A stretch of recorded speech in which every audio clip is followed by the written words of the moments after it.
حاتم طائی انسانی تاریخ کے ضرب المثل بن جانے والے کرداروں میں سے ایک تھا، جو اپنی بے پناہ سخاوت کی وجہ سے صدیاں گزر جانے کے باوجود بھی یاد کیا جاتا ہے۔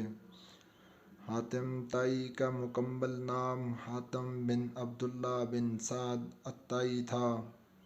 اس کا تعلق قبیلہ طے سے تھا، جس کی نسبت کی وجہ سے اسے طائی کہا جاتا ہے۔ موجودہ سعودی عرب کے شہر حائل کے شمال میں موجود ہے، جہاں ان کے آثار آج بھی موجود ہیں۔ حائل میں حاتم طائی کے محل اور باغ کے کھنڈرات موجود ہیں۔ حاتم طائی دولت مند گھرانے میں پیدا ہوا۔ اس کی والدہ بھی بہت سخی اور فیاض تھیں، اور یہی خصلت حاتم طائی میں منتقل ہو گئی۔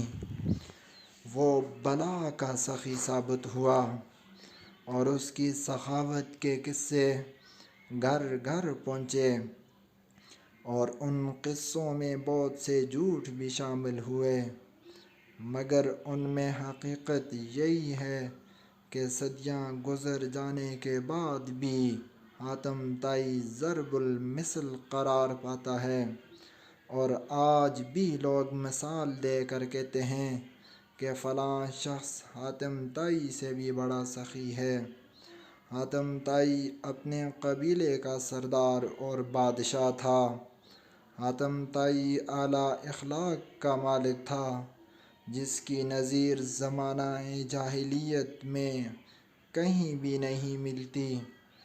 وہ شاعر بھی تھا، اور اس کا کلام محفوظ ہے۔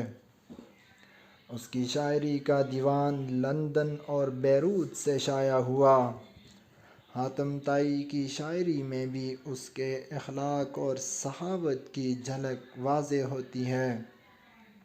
حاتم طائی کی تاریخ پیدائش اور عمر کے بارے میں یقینی معلومات میسر نہیں، البتہ اس کا انتقال 578 عیسوی میں ہوا۔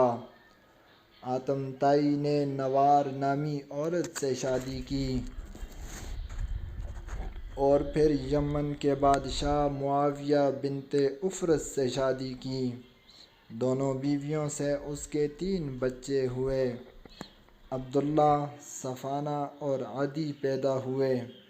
آخری دونوں بچوں نے اسلام کا زمانہ پایا اور اسلام سے فیض یاب ہوئے۔ حضرت عدی بن حاتم مشہور صحابہ کرام میں شامل تھے۔ روایت ہے کہ حاتم طائی کی بیٹی جنگی قیدیوں میں شامل ہو کر حضور صلی اللہ علیہ وسلم کے سامنے پیش ہوئی، تو انہوں نے اپنے والد کے اخلاق اور سخاوت کا حوالہ دے کر اپنی رہائی کی درخواست کی، تو حضور صلی اللہ علیہ وسلم نے اس کو رہا کرنے کا حکم دے دیا اور حاتم طائی کی تعریف فرمائی۔ حاتم طائی کا ذکر کچھ حدیثوں میں بھی مذکور ہے۔ ان میں کچھ صحیح، ضعیف، حسن اور موضوع حدیث شامل ہیں۔ مسند احمد بن حنبل کی حدیث میں مذکور ہے کہ حاتم طائی کے بیٹے عدی بن حاتم رضی اللہ عنہ حضور صلی اللہ علیہ وسلم کی خدمت میں آئے اور فرمایا کہ میرے والد صلہ رحمی اور فلاں فلاں کام کرتے تھے، تو آپ صلی اللہ علیہ وسلم نے فرمایا، تمہارے باپ کا ایک مقصد تھا جو اس نے پا لیا۔ محدثین اس کا مقصد شہرت بیان کرتے ہیں۔ حاتم طائی کا انتقال حائل میں ہی ہوا۔ حائل کا شہر آج سعودی عرب میں ایک بھرپور آبادی والا شہر ہے، تاہم اس کے نواح میں بہت سے تاریخی مقامات موجود ہیں۔ طوارین کے علاقے میں حاتم طائی کا محل اور قبر موجود ہے۔ حاتم طائی سے منسوب یہ عمارت اب کھنڈرات کی شکل میں ہے جو صدیوں کی داستانوں کی امین ہے۔ یہ محل بھی کبھی حاتم طائی کا مسکن ہوا ہوگا۔ اس عمارت سے منسلکہ ایک چار دیواری میں کچھ قبریں موجود ہیں، جن میں سے ایک قبر حاتم طائی کی ہے۔ یہ قبریں زمین کے ساتھ ہموار ہیں اور ان کی نشاندہی پتھروں کے ساتھ کی گئی ہے، اور اس احاطے میں اس کے ساتھ اس کے بیٹے اور بیٹی کی قبریں بھی موجود ہیں۔ حاتم طائی کی شہرت دنیا کے ہر حصے میں موجود ہے۔ بہت سی زبانوں کی شعر و ادب کی کتابوں میں حاتم طائی کا ذکر ملتا ہے۔ مشہور داستانوں پر مشتمل الف لیلہ، اس کو عربین نائٹس اور ہزار داستان بھی کہتے ہیں، میں بھی حاتم طائی کا قصہ موجود ہے۔ انڈیا میں حاتم طائی کے حوالے سے فلمیں بھی بنائی گئیں، جبکہ الف لیلہ پر مبنی ڈرامے پاکستان کے پی ٹی وی اور انڈیا کے دوردرشن پر نشر کیے گئے۔ حاتم طائی کے قصوں پر بے شمار کہانیاں لکھی گئی ہیں، اور یہ کہانیاں بچوں میں بھی بے حد مقبول ہوئیں۔